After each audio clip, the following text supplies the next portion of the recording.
Yes, Al Wiggins, ALWIGGINS, Commissioner of the Department of Watershed Management. What's the latest on what's happening here? So we have made significant progress since the last update. We spent a significant amount of time removing pressure from the system in order for us to be able to conduct the necessary repairs. This took a little bit longer than we expected just because of the time that the repairs were done. There was not a lot of demand on the system, and so therefore it took a little bit longer to depressurize the system. So we were actually able to repair the fitting that was leaking. So the crews are now actively, slowly pressurizing the system. And the reason that we're slowly pressurizing the system is that we want to ensure that we don't cause damages to other areas of the network. So also, as we pressurize the system, we're looking at critical areas to make sure that they aren't leaking. And if we identify areas that need to be adjusted, we're making those adjustments in real time. So sometimes the saying is to go slower is to go faster. Certainly we understand the urgency of getting water service restored, but we also want to make sure that we do it in a manner that does not cause any further regression of our work. What's your expected timeline for getting the water back on, the pressure back up for the homes? You know, it varies, and it just all depends on what we see as we pressurize the system. So I cannot give you a specific time. As I stated yesterday, we don't have any reason to believe that this would be anything other than a routine repair. But as you know, the water system, any water utility, it's a fragile setup. And so because we are slowly introducing or slowly pressurizing the system, we can't give you a precise time. Could it possibly be today or tomorrow, potentially? Yeah, potentially, yeah. We're very hopeful that it will be today, and we don't have any reason to believe that it wouldn't be. But I do want to give you the disclaimer that we do identify certain things as we conduct our inspections. Are you able to tell us what exactly happened here? Like what caused all of this? Yeah, so there was a decay. It's just the pipe, the age of the pipe caused some decay and corrosion around a fitting.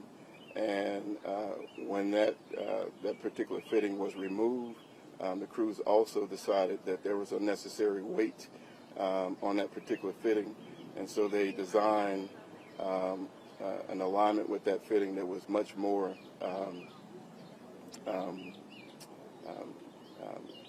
it had less weight, and the efficiency, it provided a little bit more efficiency on the system. So it was a slight redesign as they did the repairs. Another handful of breaks, some of them major. Can you talk to that and let people at home want to hear your response to why this is happening? So the other breaks that occurred last night were not associated with this particular issues, and probably wouldn't have been anything that would have been on our radar had we not dealt with this particular issue. We are actively working to repair the break at West Peachtree at 11th Street. And so we have deployed a portion of our crew that was working on this particular project.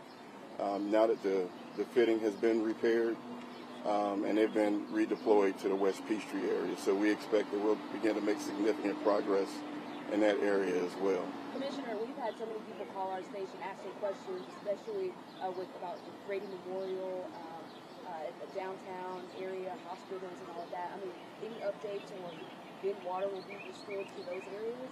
Yeah, so all of the hospitals do have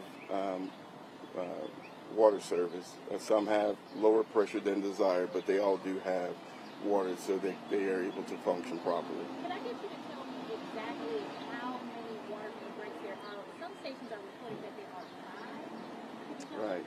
Right. So as far as major breaks, we only have 2 major at this time. All of them are significant. And what I mean by major are these are larger water main breaks that have more of a wide impact.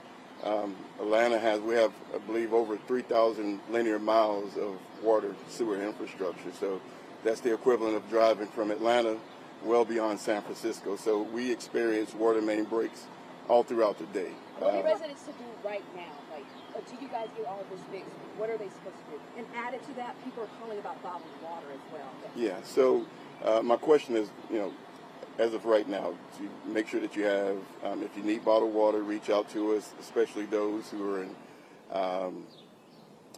who have elderly or who have children. But if you're experiencing a disruption in water service right now, again, we're working as quickly as we can, and we'll provide periodic updates as we bring the system back online. I know you cannot speak necessarily for the fire department, but water pressure is low. We were at a fire earlier today, and there were neighboring departments helping out. What should people think about that? So we do have mutual aid agreements, standing mutual aid agreements, where we work with other public safety agencies, fire departments, but that is not an indication that we aren't adequately prepared to address any type of emergencies. But as you said, I would prefer that the fire chief, address that question in particular. How much is this going to cost? How much does a repair cost? Yeah, just we won't know the exact cost of the repairs until we calculate all of the tasks that are associated with the repairs. There's a lot of old pipes throughout the city. Is there a plan, like, to go through the pipes, find out, like, what might go next, yeah. what the shape is it in, So that's a great question, and I'll start by saying we are always conducting the necessary inspections to make sure that the water and sewer infrastructure is in proper working order. But what we're doing differently at this particular time, out of an abundance of caution, we're looking at other areas where major water main intersects, just to make sure that they're in proper working order as well. That's it. Thank you.